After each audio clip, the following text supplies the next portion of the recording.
আমরা যখন বাজার থেকে কোনো চিপস বা বিস্কিটের প্যাকেট কিনে আনি, তখন কি তাদের পেছনে থাকা সবুজ এবং লাল কোডগুলো কি লক্ষ্য করি?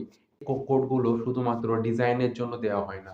এই কোডগুলোর আসল একটি মানে আছে। এই কোডটি বলে দিতে পারে এই খাবারটি আপনার জন্য সুটেবল না সুটেবল না। এই খাবারটি কতটা নিরাপদ। আজকের ভিডিওতে আমরা এই কালার কোডগুলোর আসল মানে জানব।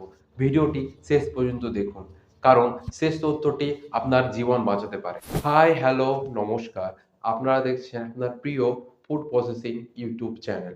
আজকের বিষয় হচ্ছে meaning of colour coding on food package. সবার প্রথমে আসা যাক আমাদের অতি পরিচিত কোড, সবুজ কোড।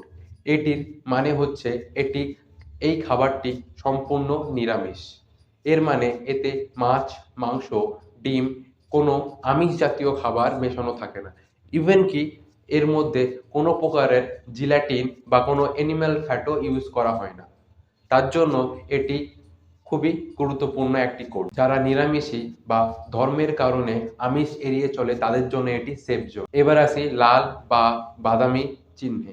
আমরা অনেক সময় মনে করি লাল বা বাদামি চিহ্ন মানেই ননভেজ, কিন্তু এর পেছনে আরো গভীর রহস্য লুকিয়ে আছে। এর মানে এই না যে সেই খাবারটির মধ্যে মাছ, মাংস, ডিম আছে, কিন্তু যদি সামান্য পরিমাণেও মাছের অংশ বা ডিমের কিছু একটা অংশ যদি ইউজ করা হয়, তাহলে সেই কোম্পানি বাধ্য যে তাকে এই কালার কোডটি ইউজ করতে হবে। এটি food safety standard authority of India বা FSSAI দ্বারা প্রচলিত। অনেক সময় আমরা কেক বা পেস্ট্রিতে এই চিহ্নটি লক্ষ্য করতে পারি, কারণ তার মধ্যে ডিম অ্যাড করা হয়। আপনি হয়তো ভাবছেন, আমি তো সব খাই, আমার কি দরকার?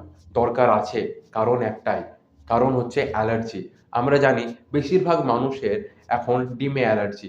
আমরা যদি এই কালার কোড সম্বন্ধে ওয়াকিবহাল না হই, তাহলে ভুল করে আমরা যদি ডিম খেয়ে নিই, তাহলে তার জন্য আমাদের শরীরে অনেক রকমের প্রবলেম হতে পারে, যেমন র্যাশ। পরের বার যখন আপনি গ্রোসারি শপিং করতে যাবেন, তখন এই চিহ্নগুলো দেখে কিনবেন, কারণ সচেতনই সুস্থ থাকার প্রথম ধাপ। ভিডিওটি ভালো লাগলে পরিবার এবং বন্ধুদের সাথে শেয়ার করতে ভুলবেন না।